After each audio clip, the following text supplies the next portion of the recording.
जय सिया राम। सभी सनातनियों को मेरा प्रणाम।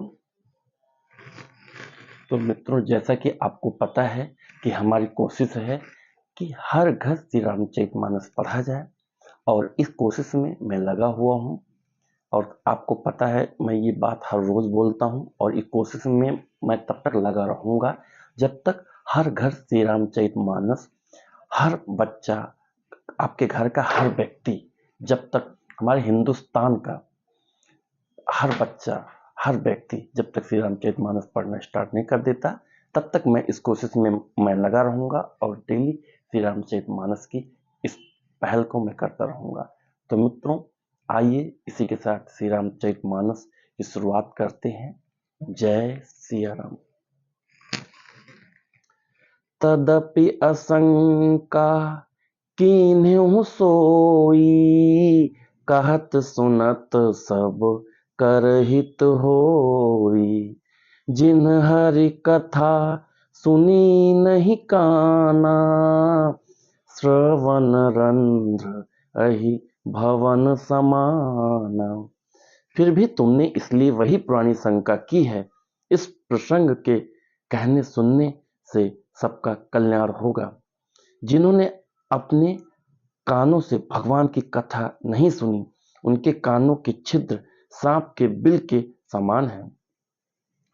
नैन नहीं संत दरस नहीं देखा, लोचन मोर पंख कर लेखा।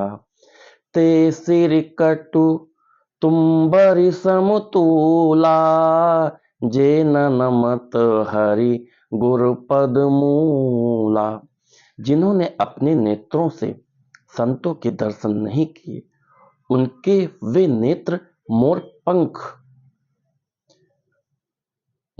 पंखों पर दिखने वाली नकली आंखों की गिनती में हैं। वे सिर कड़वी तूबे के समान हैं, जो श्री हरि और गुरु के चरण तल पर नहीं झुकते।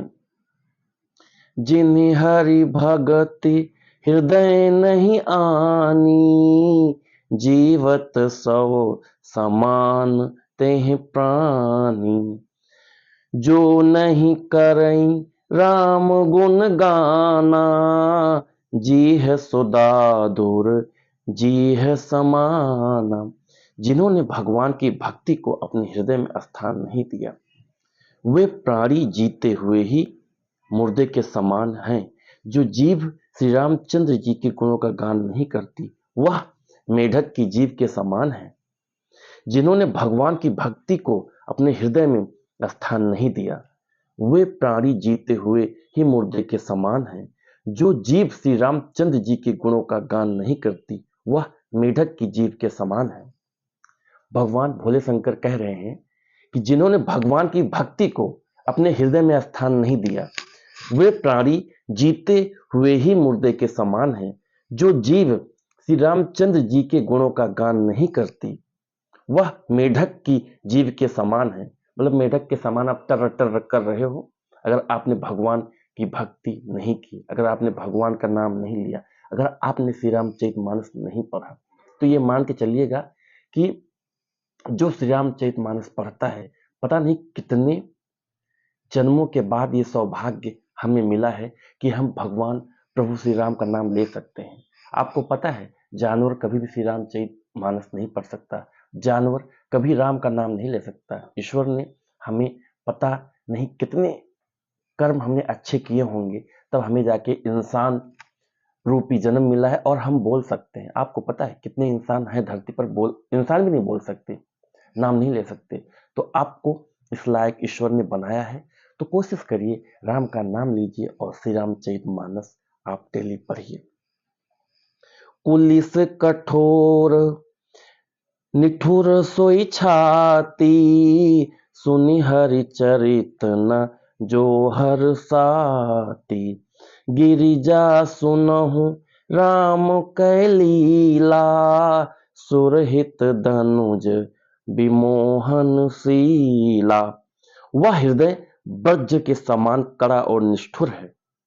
वह हृदय वज्र के समान कड़ा और निष्ठुर है, जो भगवान के चरित्र सुनकर हर्षित नहीं होता। हे पार्वती, श्री रामचंद्र जी की लीला सुनो। यह देवताओं का कल्याण करने वाली और दैत्यों को विशेष रूप से मोहित करने वाली है। क्या बात है। तो आपको पता है भक्ति में वो शक्ति है। भक्ति में क्या शक्ति है आपको पता है? प्रेमानंद जी महाराज की दोनों किडनियां फेल हैं। आपने ये बात सुनी होगी, आपने देखा भी होगा। वो बोलते हैं रोज कि आप राधा राधा राधा राधा नाम जपिए।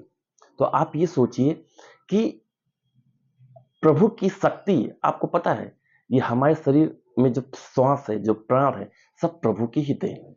हम अगर एक कदम चल रहे हैं, मैं अगर एक शब्द भी बोल रहा हूं, ये प्रभु की ही कृपा है, प्रभु की लीला है। पता है आपका जो शरीर चल रहा है, जो ये सांसें चल रही हैं, ये प्रभु की कृपा से ही है। हमारे प्रभु आराध्य श्री राम जी के आशीर्वाद से ही है। आपको पता है, आप सोचिए, लोग कहते हैं ना कि एक किडनी खत्म, मतलब 2 किडनी, सोचिए एक किडनी पे लोग सही से नहीं चल पाते, ठीक है। लेकिन आप देखिए प्रेमानंद जी महाराज जी को, कि उनकी दोनों किडनियां फेल हैं।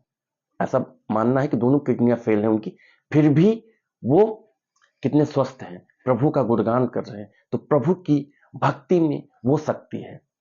तो आप कोशिश करिए कि श्री रामचरितमानस डेली पढ़िए, प्रभु का नाम डेली लीजिए। हर चीज में प्रभु के नाम से शुरुआत करिए, हर बात पे प्रभु के नाम से स्टार्ट करिए। दोहा।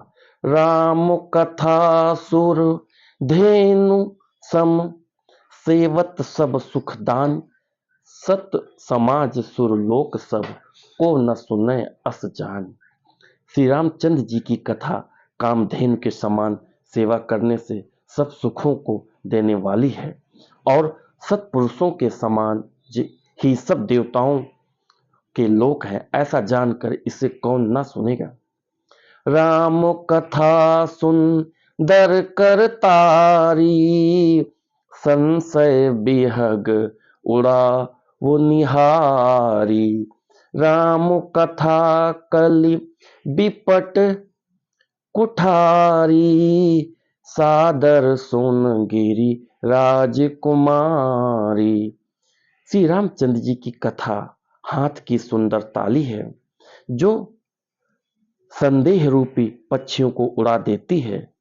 फिर राम कथा कलयुग रूपी वृक्ष को काटने के लिए कुल्हाड़ी है। हे गिरिराज कुमारी, तुम इसे आदर पूर्वक सुनो। जय श्री राम। तो मित्रों, हमारी 5 चौपाई श्री रामचरितमानस की पूर्ण हुई, और 5 या 6 चौपाई जो भी कुछ हुई मैं गिनता नहीं हूँ, बट प्रभु भक्ति में जितनी पढ़ पाता हूँ, टाइम निकाल के मैं पढ़ता हूँ, और आपको भी रोज यही बोलता हूँ कि आप भी पढ़िए। आज मैं अपनी वाणी को विराम देते हुए एक सवाल आपसे करते हुए जाता हूँ। जिन भी भाई इस सवाल का जवाब देना चाहें कमेंट में आप दे सकते हैं। सवाल ये है, प्रश्न ये है कि श्री रामचरितमानस सबसे पहले किसने किसको सुनाया? इस सवाल के साथ मैं अपनी वाणी को विराम देता हूं। कल मैं इसका जवाब आपको दूंगा। आज इस सवाल के साथ मैं अपनी वाणी को विराम देता हूं। जय श्री राम।